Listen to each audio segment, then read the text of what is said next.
రంగా గారి మరణం గురించి ఈవేళ రంగా గారి పేరు కానీ ఆయన గురించి కానీ మాట్లాడేటువంటి అర్హత ఈ జగన్మోహన్ రెడ్డి కానీ వీళ్ళ పార్టీకి కానీ ఎక్కడ ఉందని అడుగుతూ ఉన్నాం. ఎందుకంటే ఆ రోజు రంగా గారిని హత్య చేసినటువంటి కుటుంబం ఈరోజు ఎవరి దగ్గర ఉంది? ఈరోజు జగన్మోహన్ రెడ్డి సమాధానం చెప్పవలసిన అవసరం ఉంది. ఆ రోజు రంగా గారి హత్యలో ప్రధాన నిందితుడైనటువంటి కుమారుడు ఈరోజు ఎవరి దగ్గర ఉన్నాడు, ఏ పార్టీలో ఉన్నాడు, ఎక్కడున్నాడో ఈవేళ జగన్మోహన్ రెడ్డి సమాధానం చెప్పవలసినటువంటి అవసరం ఉంది.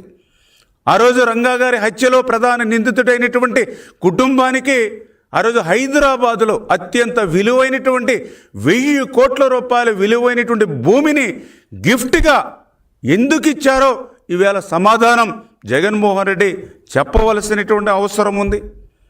ఆ రోజు రంగా గారి పట్ల అత్యంత అభ్యంతకరంగా రంగా గారు ఒక రౌడీ అని అభ్యంతకరమైనటువంటి వ్యాఖ్యలు చేసి కాపుల ఆగ్రహానికి గురైనటువంటి గౌతమ్ రెడ్డికి నువ్వు ఏదైతే ఫైబర్ గ్రిడ్ చైర్మన్ పదవి ఇచ్చి ఎందుకు సత్కరించావో ఈవేళ జగన్మోహన్ రెడ్డి సమాధానం చెప్పవలసిన అవసరం ఉంది.